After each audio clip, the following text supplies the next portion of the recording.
아직 모릅니다. 바다의 무한한 능력을, 특히 무수한 생명의 흔적을 자원으로 승화시킨 심해는 미지의 공간으로 남아있죠. 그래서 도전합니다. 동해 가스전을 통해 세계 95번째 산유국의 반열에 올랐던 영광을 재현하기 위해 결코 포기할 수 없는 산유국의 꿈을 향해.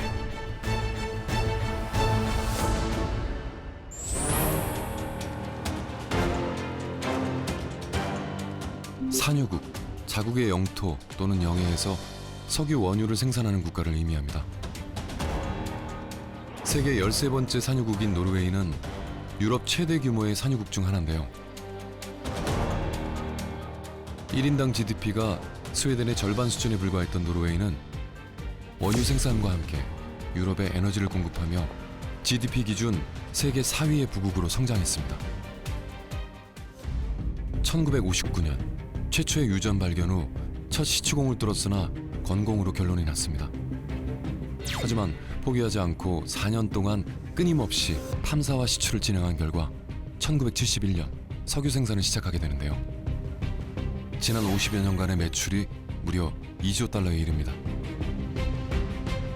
하지만 이와 관련해 국민적으로 부정적인 시각도 많았습니다.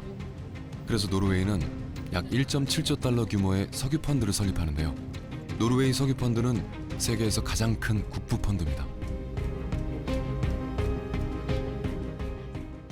And it was established in 1990.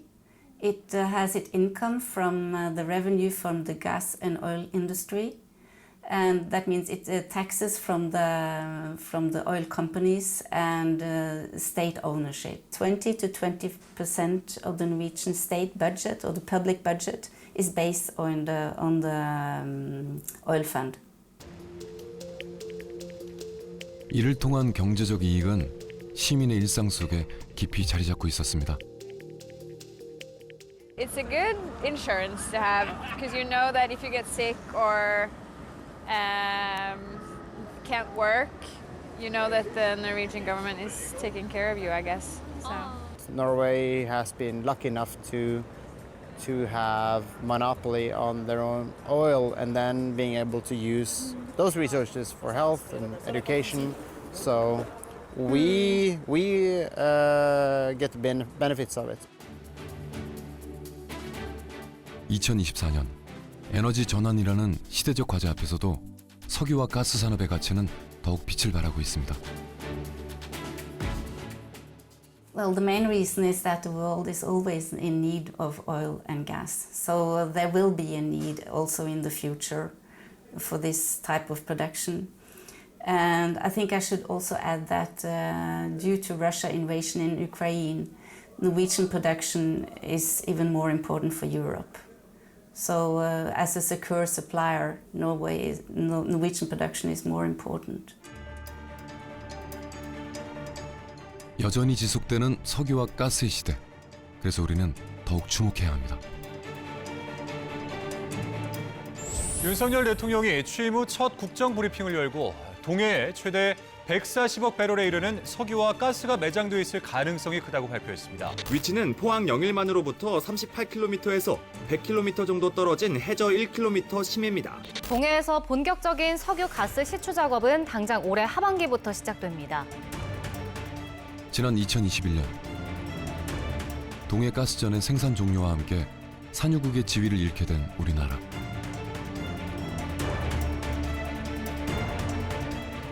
이번에 발표된 물리탐사 결과는 우리가 다시 한번 산유국의 꿈에 도전할 수 있는 가능성을 만들어준 희망의 단초입니다. 동해 울릉 분지에서 그 석유가스가 지금 상당량 매장이 되어 있을 수 있는 유망 구조가 7개가 지금 발견이 되어 있습니다. 그래서 해외 업체들과 우리 국내외 전문가들이 지금 검증을 마쳤고 상당히 높은 수준의 확률을 가지고 있는 것으로 지금 저희가 보고 있어서 최대한 저희가 신중하게 탐사를 해서 좋은 결과를 만들기 위해서 노력하고 있습니다. 이러한 발표 결과의 근거는 무엇일까요?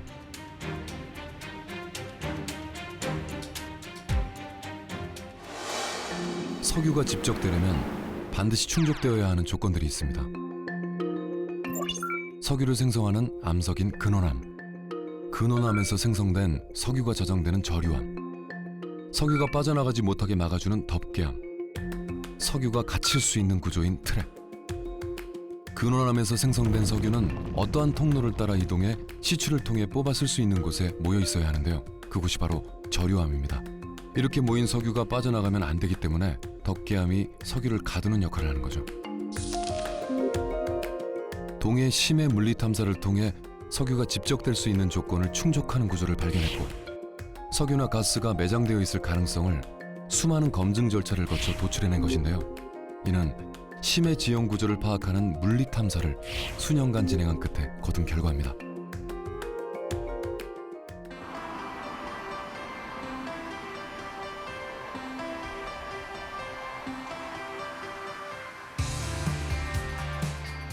우리나라에 새로운 희망을 안겨준 주역은 한국석유공사입니다. 자원 안보의 핵심인 자급자족을 체계적으로 진행하기 위해 계획한 10년 중장기 사업 광개토 프로젝트. 지난 2022년부터 꾸준하게 추진해 왔는데요.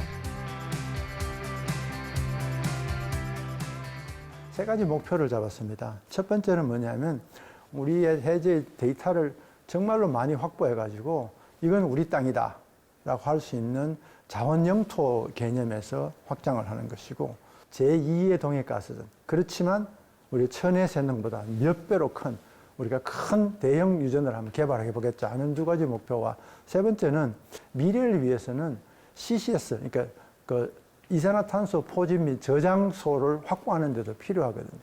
그래서 이 세 가지를 우리가 하나를 프로젝트를 하면서 이 세 가지 목표를 가지고 우리 같이 해보자. 이렇게 해서 광개토 프로젝트를 시작을 했습니다. 광개토 프로젝트의 단계별 진행에 따른 첫 번째 성과로 7개의 유망 구조를 도출했습니다. 유망 구조란 석유나 가스가 묻혀 있을 가능성이 높을 것으로 예상되는 지하 심부의 지질 구조인데요. 도출된 7개의 유망 구조는 동해 8광구, 6-1 광구 북부, 6-1 광구 중동부 지역에 걸쳐 분포하고 있습니다. 석유나 가스 자원의 개발을 위한 과정은 보통 다음과 같이 진행합니다.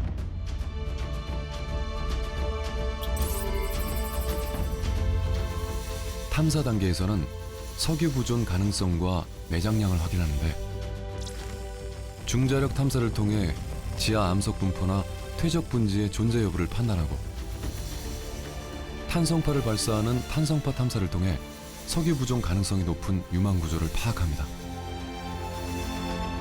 이후 탐사 시추를 통해 유망 구조의 석유 부존 여부와 산출 능력을 검증한 후 물리 검증과 산출 시험을 거쳐 개발 단계에 돌입합니다.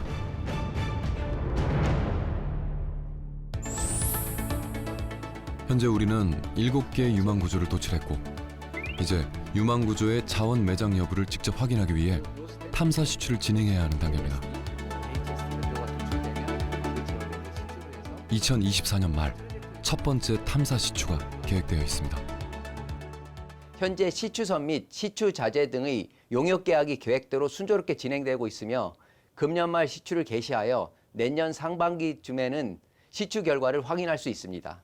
상업적으로 개발 가능한 자원량이 최종적으로 확정되면 생산시설 건설, 생산정 시추 등의 1년의 개발 과정을 통해 2035년경 생산에 돌입할 예정입니다. 7개 유망 구조에서 석유와 가스전을 찾아 나서는 이번 탐사에 대왕고래 프로젝트라는 이름이 붙여졌습니다. 국민적 관심이 집중되고 있는 시추는 어떤 방식으로 진행될까요? 동해 대왕고래 구조의 수심은 약 1200m로 심해입니다. 그래서 선박형 시추선을 사용할 계획입니다. 시추선을 고정시킨 후에 굴착 장비를 사용하여 해저면에서부터 굴착을 시작하게 됩니다. 시추선은 노르웨이의 시드릴사야 웨스트 카펠레아 시추선을 쓰고 있거든요. 올해 12월 정도에 한국에 도착할 예정입니다. 실제로 시추선 빼고도 한 30여 개 같은 여러 가지 용역사들이 같이 조합을 해서 작업을 합니다. 시추하는 동안 시추선사가 결정하는 건 시추원 관련된 건 아무것도 없습니다. 어느 심도까지 굴착을 해야 되고 어떤 장비를 설치해야 되고 어떤 다른 용역사가 어떤 작업을 해다 이런 결정은 석유공사가 다 합니다.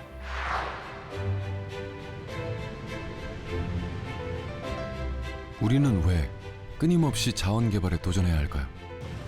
해답을 구하기 위해 이곳을 찾았습니다. 여기는 동양의 파리라 불리는 베트남의 경제 문화 수도 호치민입니다. 호치민에서도 4시간 정도 떨어진 붕따오. 이곳에 베트남 15-1 광구의 보급 기지가 자리하고 있습니다.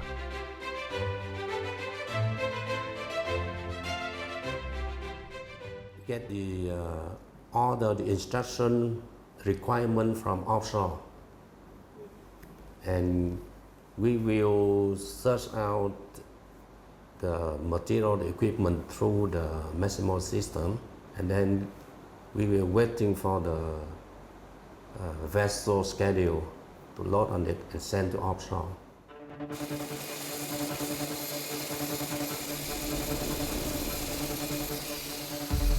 다시 헬기로 1시간 정도를 비행한 끝에 드디어 모습을 드러낸 베트남 15-1 광구 해상 플랫폼.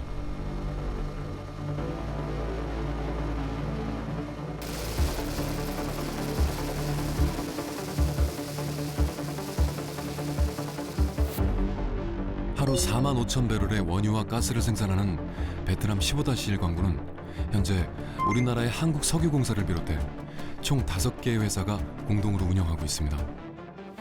베트남 15-1 광구는 독일 등 선진국 석유 기업들이 앞서 탐사를 진행했으나 상업적 생산이 가능한 원유 및 가스전을 발견하지 못하고 철수한 곳이었습니다. 이후 한국석유공사가 광구 입찰에 참여해 초기 단계부터 탐사를 주도하며 결국 광구 개발에 성공했습니다. 다른 기업이 실패하고 떠난 자리에서 인내를 갖고 다시 도전한 끝에 성공 사례를 만든 것입니다. 4개의 원유와 가스 구조가 혼합된 구조인 베트남 15-1 광구. 이곳은 누적 생산량 기준 베트남에서 2번째로 많은 생산량을 자랑하는데요. 지난 2000년에는 미국 지질학회 선정 세계 최고 생산량을 기록했고 2023년 9월에는 베트남에서 2번째로 원유 누적 생산량 4억 배럴을 달성한 바 있습니다. 베트남 15-1 광구는 국외 유전 개발 사업의 대표적인 성공 사례입니다. KNOC is in the office, so they have a good working with us, onshore team together, and give the direction to us to keep maintain our production good daily basis. KNOC together with other partners like ConocoPhillips, PVB, and other partners join to exploration phase, development, and then go to contribute to this one achievement, successful production nowadays. So that's a very good contribution of KNOC also. 해외로 눈길을 돌려 자원을 확보하고자 했던 노력은 약 30여 년 전으로 거슬러 올라갑니다. 우리나라가 자원의 불모지라 믿었던 시절이었죠. 제가 94년 8월 달에 베트남 정부가 광구를 분양한다는 정보를 입수하고 미국의 코노코필립스, 한국의 SK 등과 공동 입찰 그룹을 구성해서 입찰서를 제출하게 되었습니다. 입찰 당시에는 미국의 엑선모빌이나 쉐브론과 같이 세계적인 메이저 오일 회사들도 참여를 해서 굉장히 경쟁이 치열하였는데요. 결과적으로 공사가 포함된 컨소시엄이 낙찰을 받아서 계약을 체결하게 되었습니다. And Cửu Long has become second biggest oil producer in Vietnam. Produce over 421 million barrels of oil up to date. So I can say with your capability, with your expertise and know-how, and from Cửu Long JOC expert, so I can say KNOC have been contribute big and significant to the success of exploration phase of Cửu Long JOC at the beginning. 지나온 시절이 우리에게 선사한 성공의 경험과 탁월한 기술력, 이 축적된 역량을 발휘해 새로운 역사를 써내려갈 기회가 다시 한번 찾아왔습니다. 탄성바 처리라든지 해석, 그다음에 신규 유망구조 도출과 같은 탐사 단계에서 핵심적인 일들을 저희 공사 인력 중심으로 진행하였기 때문에 공사가 기술력과 경험을 충분히 쌓았다고 생각합니다. 그래서 15-1 광구에서 쌓은 기술력과 경험을 동해 심해 탐사에 적용할 경우에는 충분히 공사가 베트남 15-1 못지않는 그 성과를 이룰 수 있다고 확신하고 있습니다.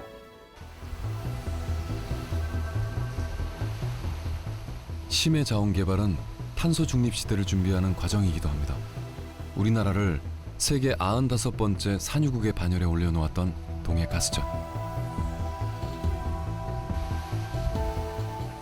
현재 생산이 종료된 상태지만 동해가스전의 생명력은 아직 다하지 않았습니다. 이산화탄소 포집과 저장을 위한 저장소로 논의되고 있기 때문입니다.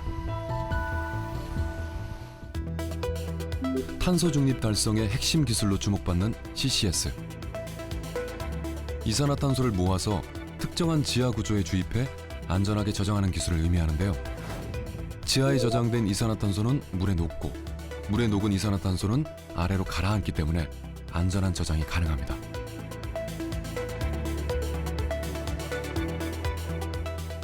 동해가스전에는 총 5개의 가스정이 있습니다. 여기에 4개의 파이프를 꽂아 해상 플랫폼으로 가스를 유도해 왔는데요. 동해가스전이 CCS 주입기지로 전환되면 기존 설비를 반대로 활용할 수 있습니다. 이처럼 심해 자원 개발을 통해 자원 확보와 더불어 탄소 중립 시대의 핵심 기술 실현에도 기여할 수 있습니다. 탐사 활동을 통해 다양한 해저 정보를 축적하며 이산화탄소의 저장이 가능한 공간을 확보하는 것 자체로도 큰 의미를 지닙니다. 가스전 같은 경우는 해수율이 높기 때문에 상대적으로 빈 공간이 많이 생겨서, 그리고 압력도 떨어지기 때문에 그 안에 CO2를 집어넣을 수 있는 확률이 훨씬 더 높기 때문에 이런 탐사 활동을 통해서 염대수층을 많이 확보를 해놓으면 이산화탄소를 저장할 수 있는 저장소 확보하는 문제, 해양 주권을 지키기 위한 자료 축적의 의미로서도 국내 대륙붕 개발은 의미가 크다고 할 수 있습니다. 2015년 앞바다인 스타브록에서 석유 매장량을 확인한 후 2019년 라이자 해상유전에서 첫 원유 생산을 시작한 가이아나.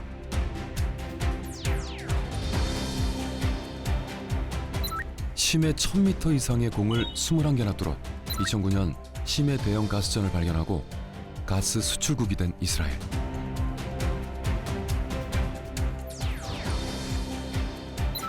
성공할 때까지 탐사 시추를 계속 진행하며 북해 유전을 개발한 노르웨이. 인내심을 가지고 끊임없이 도전하며 산유국이 된 국가들을 통해 우리의 방향성을 되새겨봅니다.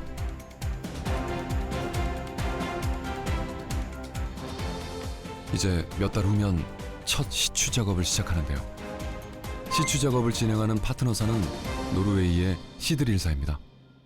So we are a leading offshore oil and gas drilling contractor, and our mission is to unlock oil and gas resources for all companies around the world. We have a state-of-the-art drilling facility in Dubai called the West Inspiration. Our industry-leading training programs help our crews become one of the best in the global drilling industry. We own and operate a premium high-specification fleet around the globe, with most of our vessels being built in South Korea.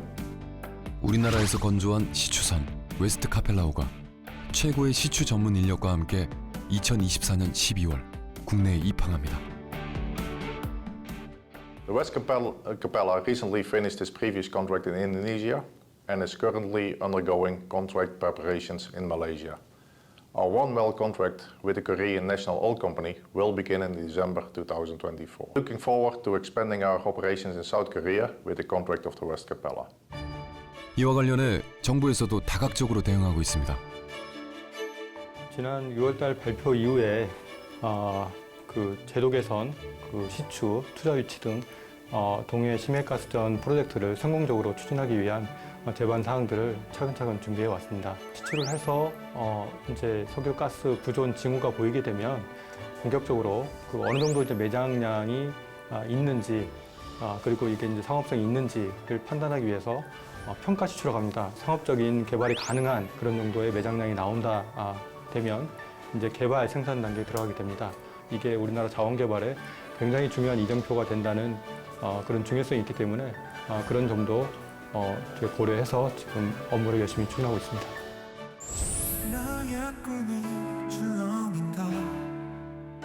우리는 지금 새로운 미래로 나아가기 위한 도전의 출발선에 서 있습니다. 우리나라 우리의 땅에 우리 손으로 대형 유전을 발굴하여 기름과 가스를 생산하는 것이 우리의 목표입니다. 지금 탐사와 시추는 그 첫걸음을 뗀 것입니다. 한 번으로 성공과 실패가 아니고 이게 한 번에 안 나오더라도 꾸준하고 또 차분하게 데이터를 쌓아가면서 결국은 우리가 성공할 수 있도록 그런 길을 가야 되지 않나 그렇게 생각합니다. 이 모든 순간의 도전이 모여 경험하지 못했던 역사를 개척해 나가겠죠. 그리고 마침내 내일의 꿈을 오늘의 현실로 만들 겁니다. 언제나 가슴속에 품고 있던 간절한 꿈. 산유국의 꿈입니다.